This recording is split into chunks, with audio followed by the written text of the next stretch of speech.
tuyo na pong paghurop-huropan ang tataraman kan Diyos sa ikawalong Domingo kan ordinaryong panahon.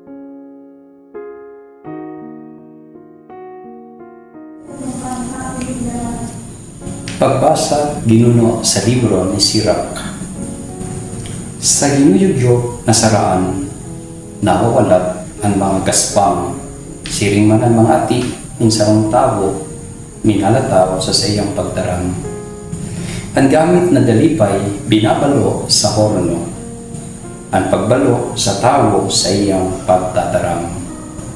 Kung paano inataman ang kahoy, nahihiling sa bunga. Siring man, kung ano ang pagkatao ng sarong tao, sa pagtatarang kan sa iyang kaisipan. Dahil mo pag-umahon ang tao bago magtarang. Ulitin siya sa pagtatarang siya nababalo. Tataramon kan kabarangan.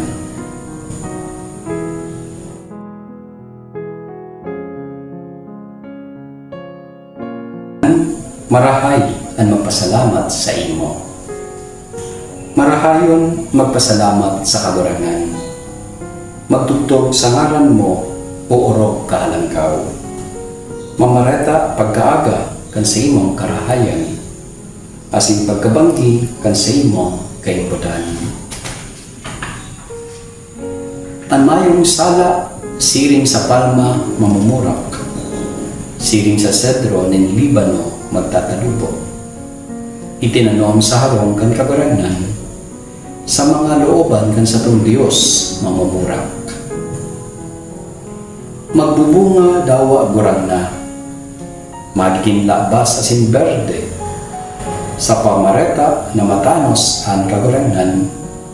Ang sakong gapo siya na mayo nin sala.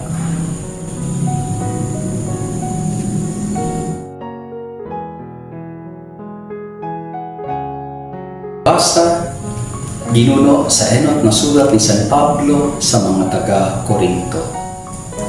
Mga tugang, kung ang malalapaon na ini makasulot na kanmayong kalapaan, asin magagadanon na ini makasulot na kanmayong kagadanan, dangan mautob ang tataramon na nasusurat. Hinalon ang kagadanan sa panggana. Haen o kagadanan ang sa imong panggana. Haen o kagadanan ang sa imong sugod. Ang sugod kan kagadanan iyon kasalan. Asin ang kapangyarihan kan kasalan iyon tugon. Alagad salamat sa Dios na iyon nagtataw sa to kan kapangganahan uli kan kaguranan niyatong si Heso Kristo. Kaya mga tugang kung namumutan, magpakasari ka mo. Day matanyog, danay na mahigos sa mga gibo kan kaguranan. Arang nindo na sa kaguranan, ang pagpagal nindo dai masasayang. Tataramon kan kaguranan.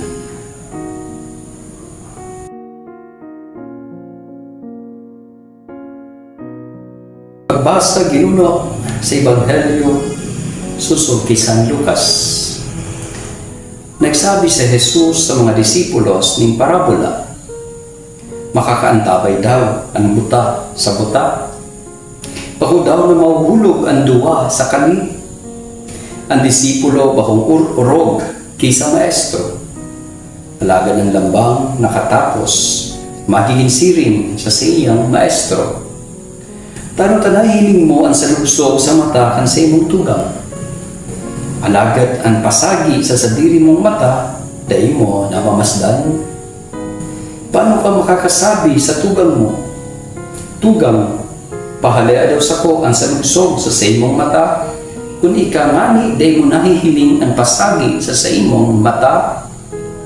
Hipokrito, halayaan na ang pasagi sa imong mata. Dangan ka makakahiling ni marhay, tanganing mahalik mo ang salugsog sa mata ang sa imong tugang. Mayo ni marahay na kahoy na nagbubunga ning lapa. Siring na mayo ning lapang kahoy na nagbubunga ning marahay. Tanlambang kahoy naming migbid sa saliring bunga. Tadaita ginugunoan ning igos ang mga tunok. Ni bingin kinukuahan ning ubas. Ang marahay na tao nagpapaluwas ning karahayan hali sa marahay na saray kan puso. Asin ang maraot nagpapaluwas ning karatan hali sa maraot. Ta sa supay kan puso nagtatarang ang muso. Marahay na barata kan satong kabarangan.